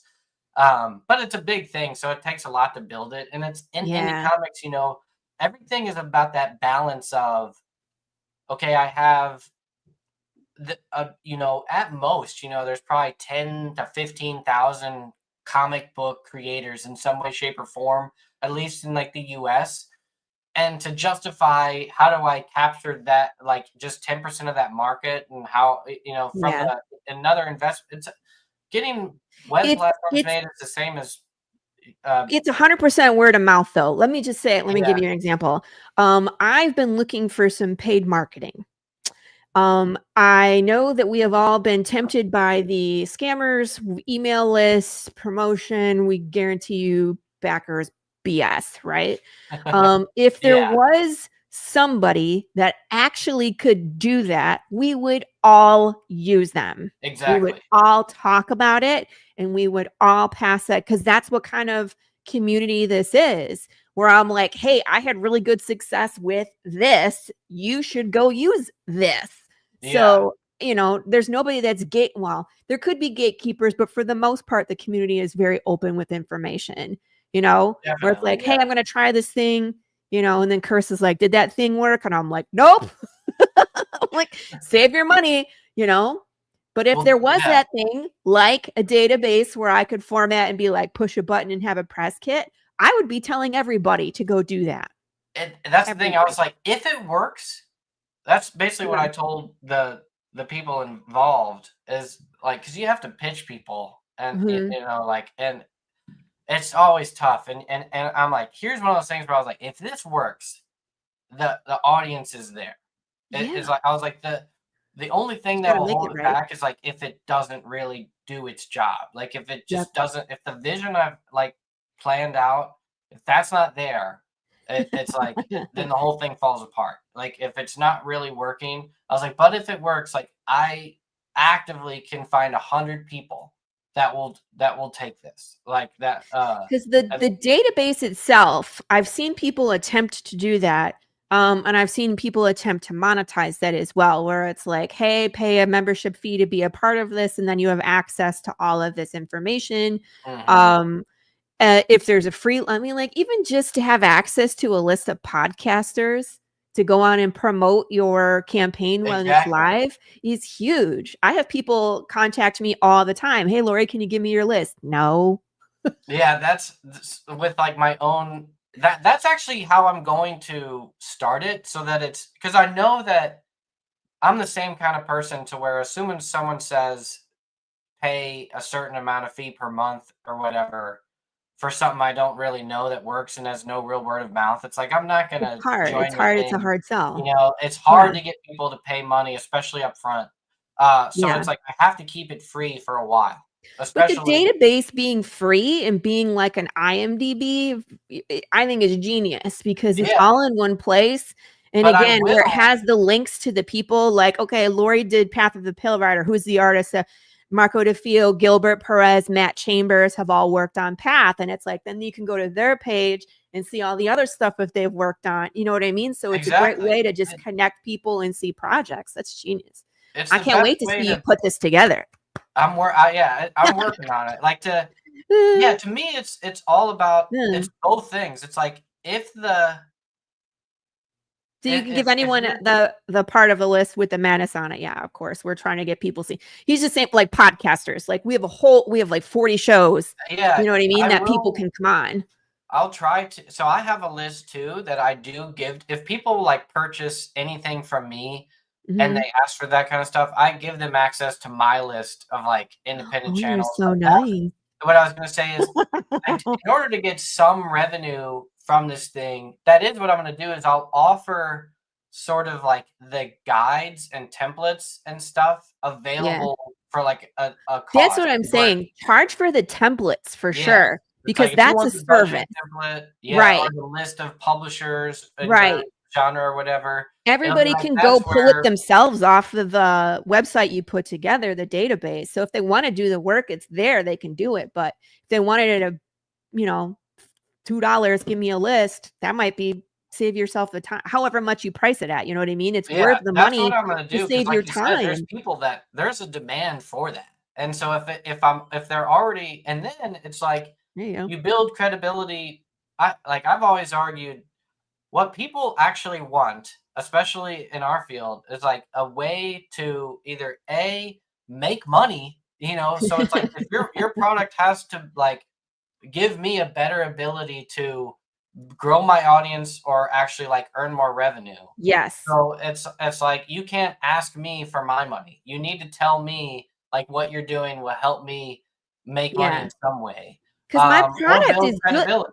Your book is good. My book is good. If people read it, they are hooked. They are in. I just have to find my audience. I need people to find me that don't know I exist. And it happens all the time. Every campaign, someone's like, oh my God, you do what? Where have you been? And I'm like, as many Well, that's places as I can exactly be, right? But still, one of the never, features that I'll do yeah. is, and like IMDb doesn't do this, um, is you're not just you. So you have to do. So for example, like once you look up, let's just say I'm to do research, I'm using the ICDB, and it's Yeah. just like so I'm going to look up a book that's by James Tynion or whatever and be like, okay, click them. What books do they have? But then you dive deeper and you go, okay, who were they published by? And Yeah. then you can figure out, okay, now who bought the book? You know, like somehow try to figure out like Ooh. who's the audience of something similar to what I'm doing. So it's like if I'm trying to mimic the actions of another successful book in my genre, I want to figure out who are they published on? What channels did they go on? That's So you as a interesting. creator, you could in your file or like on your profile, it'll have all the links to all the YouTube channels that you were on. It'll have links to all the Good luck. Whatever review sites that you run. I've been on that's a another lot. incentive for you will be a part of ICDB because you'll have a profile for the Tuesday Morning Brew, Right. and it'll be like, okay, James Tynion came on at this date, just like it's like your episode acts as a piece of content that's logged into the database as That's well. interesting. And so if How are you I'm going to keep now a track of all creator, that? I I have to. that's the thing, is you won't have to. So let's just say if I'm a creator, you will be an option to where it'll say like anything associated with the book can also be media appearances. So you might fill in and say, just like IMDb, you yourself will tag Madness Comic Network. And then you might not necessarily get an email or something like that, but I, as the owner of the site, might then go, let me reach out to this person and have them create a profile so that they have a real their own profile associated with it. So it's not just like an unhyperlinked text. But before Okay. you become involved, people can still put it there, but they'll just have to create it themselves, and there will be no real database attached to it until there's some. And I can maybe create a profile for certain companies. Once we get that far along, we'll see exactly how we do it. Yeah. But that will be a way for you as a creator to use the platform for research and help with marketing, is like learning That's what interesting. other stuff did people do, and you'll be able to see in real time like exactly what other people did, as long as they're willing to upload that information. Because Yeah. the way we differ from something like League of Comic Geeks is like League of Comic Geeks sort of pulls the information off of the internet, and so there's no one really I mean, you can create profiles and edit it if you want, but with this, it'll start off with like the information that's uploaded there. It starts with you. Like, I'm not pulling it and trying to create profiles for people, without them involved. It'll have to start to like, it's a real network. I'll have to grow, and I'll be when we are ready to go live, I will be reaching out to you and Madness and everybody I can to be like, let's all create profiles. Let's all try to get this thing out. Yeah. And it'll all be Well, free like for a long I had time. to make my own IMDb profile. I had to do that too. Yeah, So that's it's the like, thing, is it's not that weird. We all no. created not just IMDb, but you probably would take just as much time to build a Facebook profile Yeah. today than you just start small. You start with your first book, or whatever, and yeah. So that's my idea, and it's actively in progress right now. That's super cool, We'll man. see what happens Let's see. with it. I want to develop are you on TikTok? I am. I have but my daughter shared the same account as me, and I Mhm. didn't want her on there anymore. Yeah, So I think I deleted it, but I think it's it's not still bad. there. I think I just deleted it from my phone or something. So there's something on TikTok called Book Talk, but it's novels. It's for books, novels, right? Okay. And so they promote each other, they read each other's stuff. They'll talk about, things, 5 scary books that kept me up at night. And so in 30 seconds, you get to see like a picture of the book and then like a short description. And so like they're always promoting each other on Book Talk. And I'm like, why don't we have something like this for comics? So I want to do just little 30-second TikToks that it's like, if you like, and I'll put Yeah. up some movie pictures and then I'll put up comics that are that genre, you know what I mean? To help Yeah. Yeah. promote indie comics, For sure. And so I think like there's things that have been done that have been proven to help other like novels succeed. I think we as comic book people just need to create the same. It's like your IMDb base for comics. It's like we can do that for us. So I was Yeah. like, we should do that on TikTok, but for us. So that's something that will have to clone myself to find time to do it. But at some point, maybe after I Yeah. build There's this so much. office and finish my comic and take care of my kids, and I'll be 75 years old and I'll get it done. There's so much that goes into all this. Like I yeah, know. it's hard. It's hard to take, and just like writing, taking an idea from the thought form and turn it into a real thing. Yeah. You really got to pull it out of it, and same with not just the fiction, it's the same with trying to create a show or create an app or whatever. It's like the actual step by steps of all this.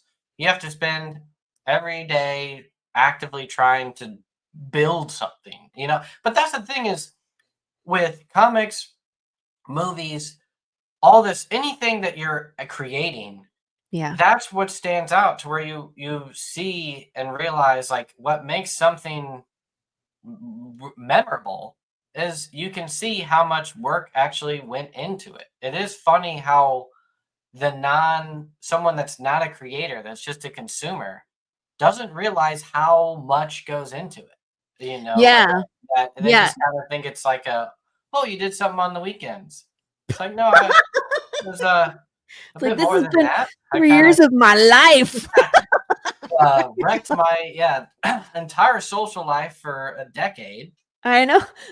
You want to hear a funny story? This is totally side quest. So I went to Michigan last year, and we put our dog in a kennel. But before then, I was trying to get someone in the neighborhood to watch him because he was not fixed yet. So I was hoping that we could push off him getting fixed for when we got back because it was just real close, right? And so Okay. this lady in the neighborhood was like, I went looking on your social media to see if you had pictures of your dog. Do you know what's on my social? You know what's on my social Yeah, media. yeah. It's all Path of the Dead Pale dog. Rider on my social media. There's no pictures of my kids. There's no pictures of my dog. There's Path of the Pale Rider and Yeah, loaves of it's bread, all- maybe yeah. some hot sauce. So this lady was super confused. She was like, "What do you do for a living?" And I was just like, "Well." I am a horror creator. Yeah, I was like, "Well, I'm a writer." She was like, "Yeah, I can tell you're off the beaten path," is how she put it. And I was just like, Oh man, yeah. that's putting it lightly." I struggle from the same thing. Not necessarily my neighbors, but I also am still in the hospitality industry. So I'm now in just one spot. I just manage a hotel in my own town. Mhm. But for a while, I was, going back and forth and with companies to where I'd be going to different hotels and all around. And of course, people look you up, Yeah. and now it's like And they're all like, just like "What's comes to this?" movies. They're like, "Is this the same person?" They're like, "Do you?" Yeah, yeah. Um, I'm like, yes, it's a hobby that now has turned into a very small business. It doesn't affect my day job, but they get really interested. And of course, so now I have like VPs of companies that have my book that I'm just like, oh, it's a taboo romance that, uh, it's, there's some weird stuff in there that It's it's all fiction. I just I do have to it laugh. for fun for the audience. I go into parent-teacher conference all the time, and they're like, and they're like, "Oh, da, da, da, what do you do?" And I'm like, "Oh, I'm an author." They're like, "Oh, do you want to come read your book for our 3rd grade class?" And I was like, "No." Can't do it. I was like, "Not Oh, that yeah. guy."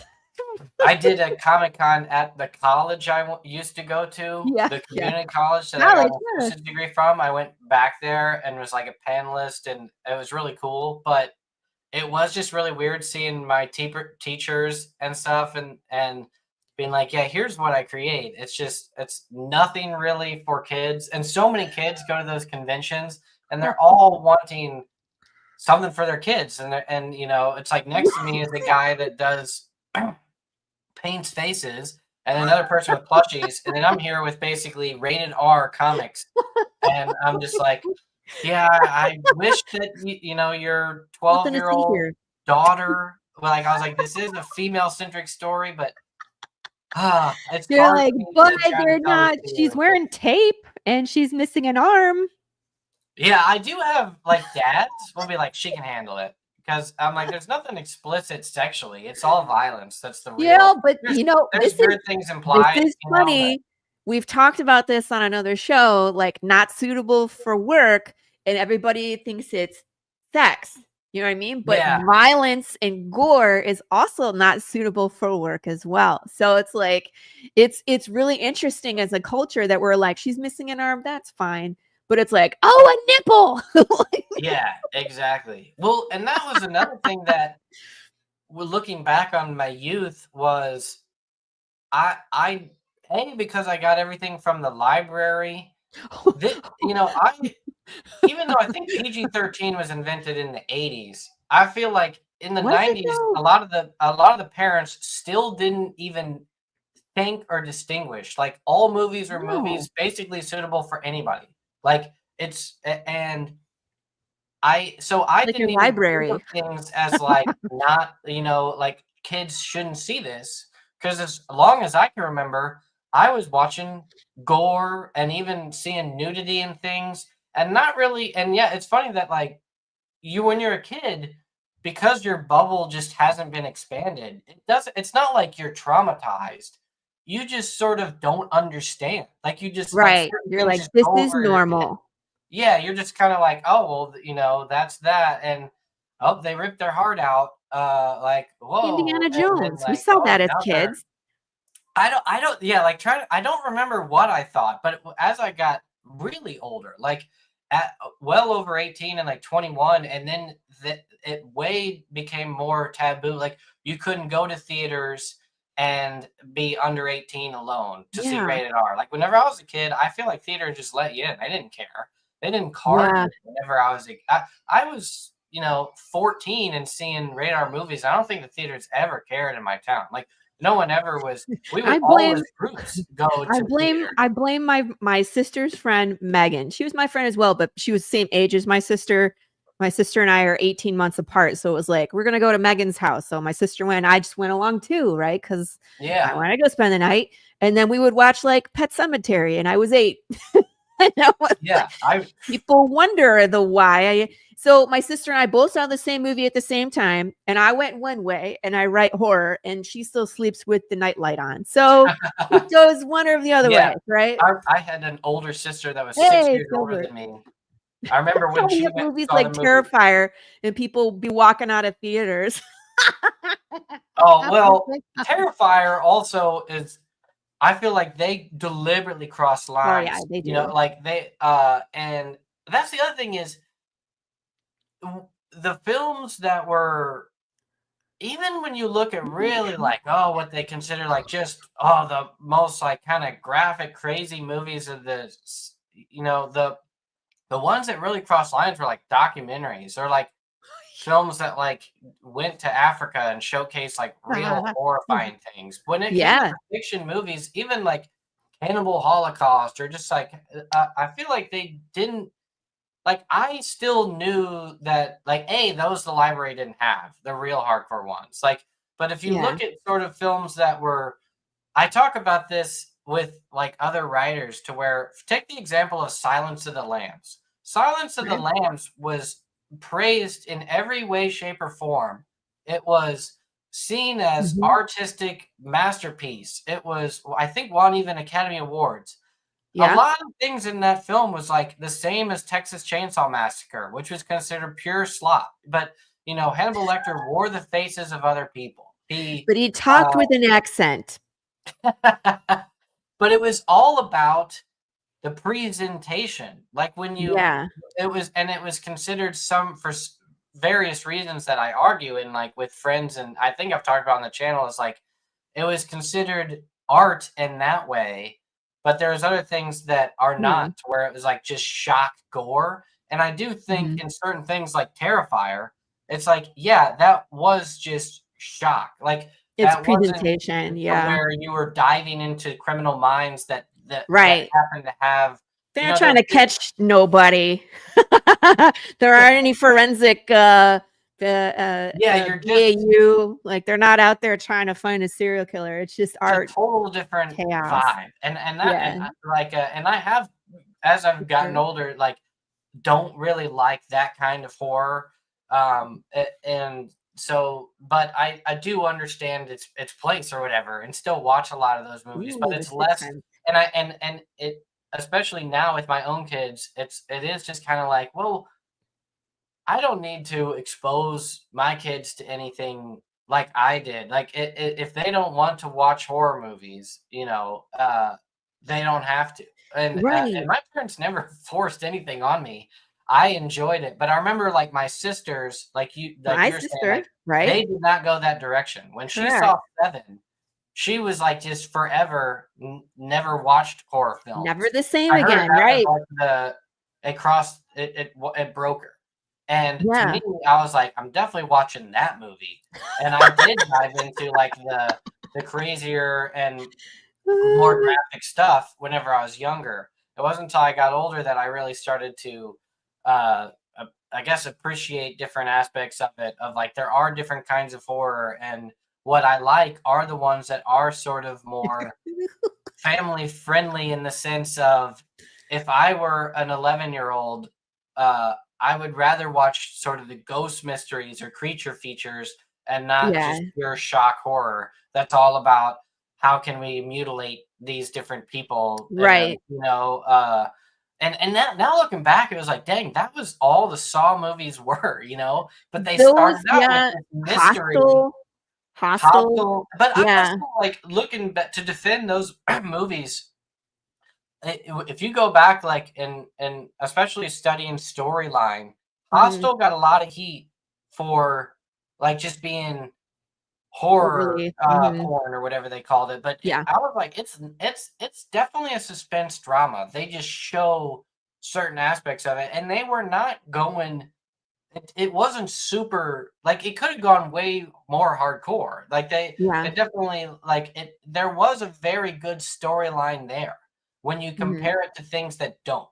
Like when you watch things that Uh, don't have a storyline of like a lot of suspense, like Hostel became a huge phenomenon, not because of what it was, but because it did have an intriguing, slow building revenge, well, and it wasn't being only just tricked. that. It talked about there is, you know what I mean? That stuff exists. Like you can go on vacation That's and marketing pay ever too. money Yeah, that, and yeah, there off is. somebody and then come back and be a dentist. You know what I mean? Like Yeah, yeah. that's The hook that was the itself is whole point amazing. of that. What's his name that did that film? Eli Roth. Thank you. Because he'd done a lot of horror, but he was like, I discovered this when I was abroad. And he was like, and so not only do I want to make it gross, he's like, and we're gonna torment you, we're gonna give you some nightmares, but it also opens it up for conversation about this kind of like Thing. gore tourism that you can participate in. So Yeah, oh it is a fish, you terrifying came in at a concept. weird time, buddy. Yeah, he came in on the end of a tantrum. Oh my goodness. But yeah, I mean, I think you and I had similar, like we both were watching horror probably way too soon. Um, Yeah, like full blown horror. It yeah. wasn't just like I was watching Ernest Scared Stupid. Like, yeah, I No. was. And I mean like 7th and 8th grade, I was reading Stephen King. Yeah, I So Pet like. Cemetery, it. I didn't read The Shining until later because it's just such a massive tome.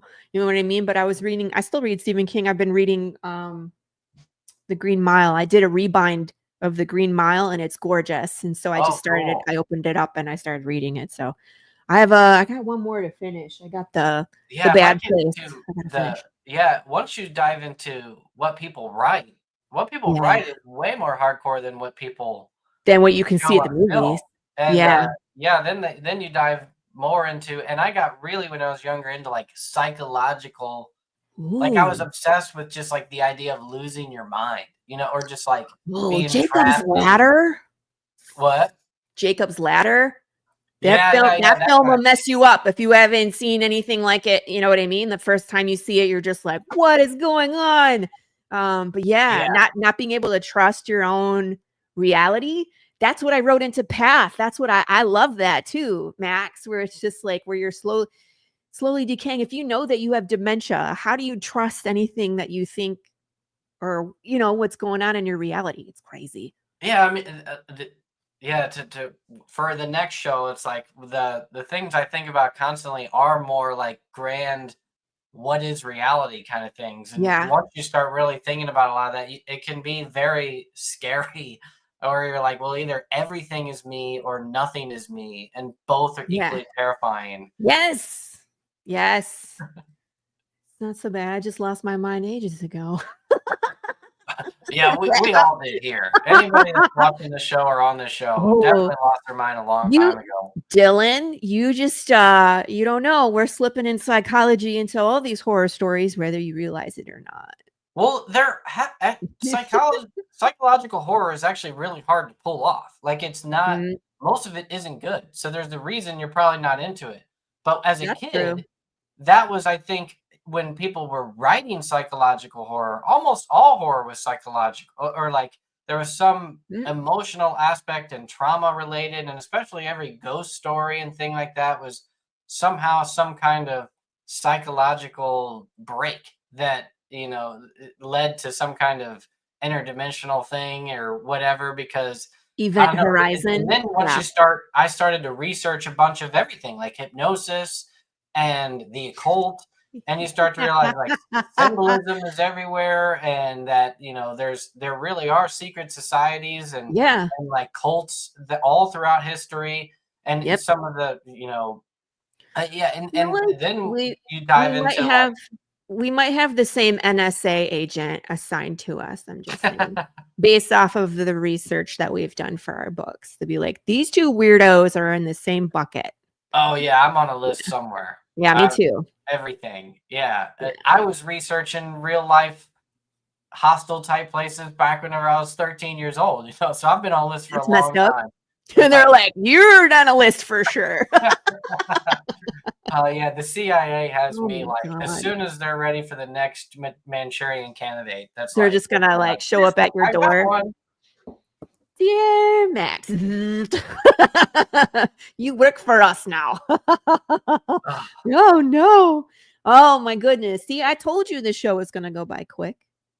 Yeah, you're right. I was just like, oh man, like, oh, it's It's almost that over. time. It's that time. We got to start wrapping it up. I didn't even get to like dive into your stories, which I was really looking forward to doing. So Oh, we'll have to come I back. mean, Have to come I back can on the give the show. one-liners Do it. Do real it quick. fast. Liquid Kill itself is, uh, it follows a group of female, basically an all-female militia that was raised, that they were raised in the future, a cyberpunk future, and they were all slaves to a horrible world, and they were freed by this ultra-violent uh, anti-hero, and they then, as they grew older, became a part of his own private army, and he is kidnapped. And the story jumps right in as they're basically going after the people that kidnapped him, and they're going to kill everybody in their way in order to rescue them.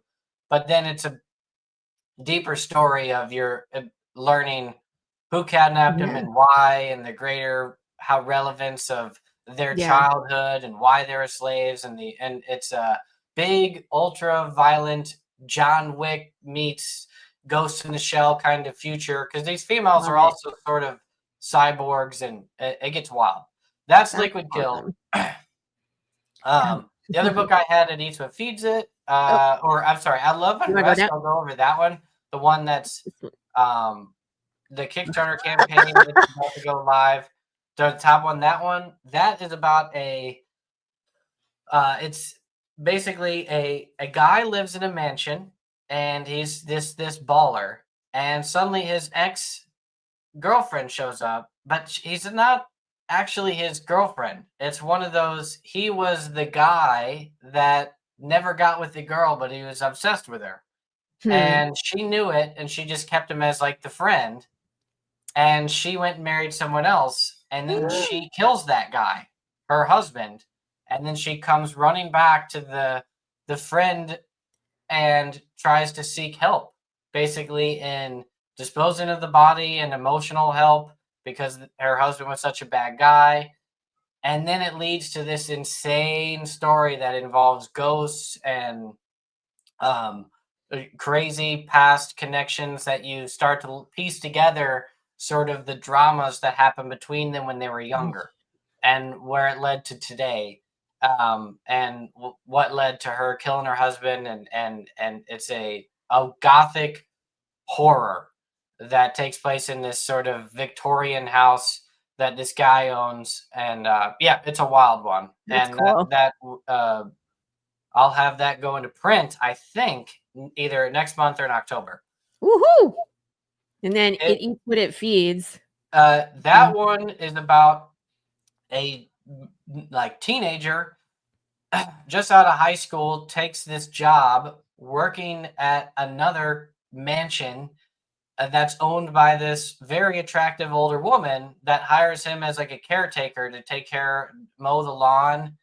But she ends up having them stay at the house and basically be an in-house caretaker because she's getting sick. And he falls in love with her, but also discovers that there's basically a monster trapped in the attic and he has to feed things to it. Ew. And it starts off with just raw meat and then it leads to people.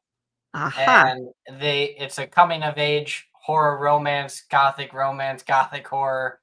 And yeah, that's that graphic novel. Half Pace you guys can watch on Tubi. That's about a Whoops, I'll put it back up. Just kidding. or Tubi TV or Amazon Prime. That's about basically this young man gets into an accident after he's hit by a car and he's bedridden and in a wheelchair and he can't go anywhere, so he basically tries to find online girlfriends and he goes to like chat rooms and stuff and starts dating an e-girl, and then he discovers that the e-girl is dead.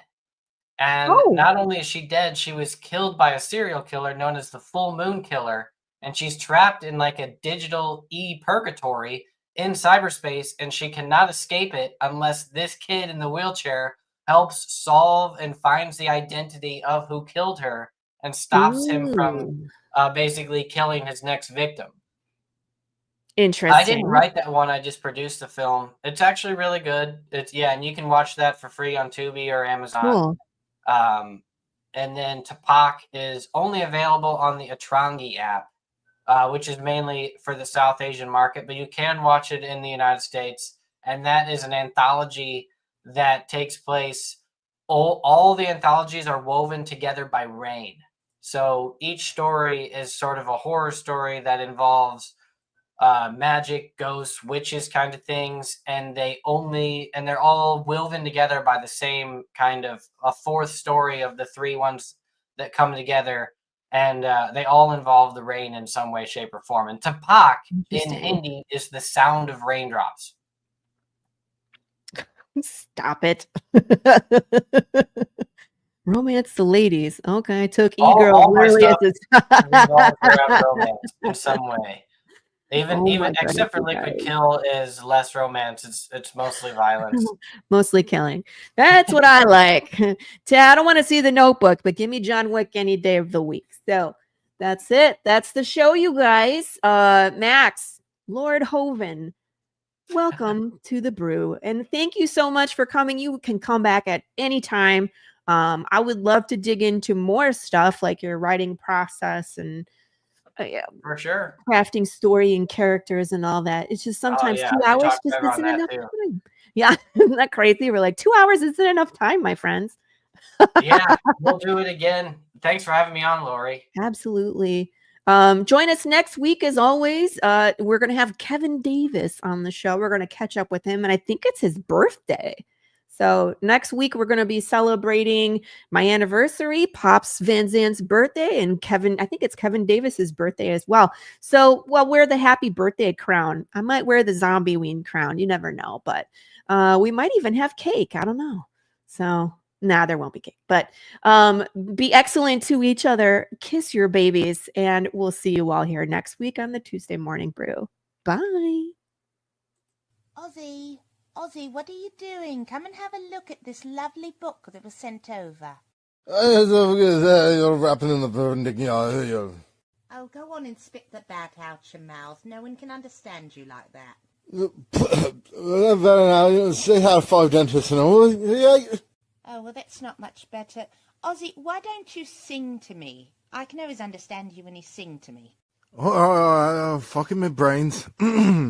What is this my publisher sent me? Inked in black with art so sweet. So what do you think? Do you like it? Oh, Lord, yeah.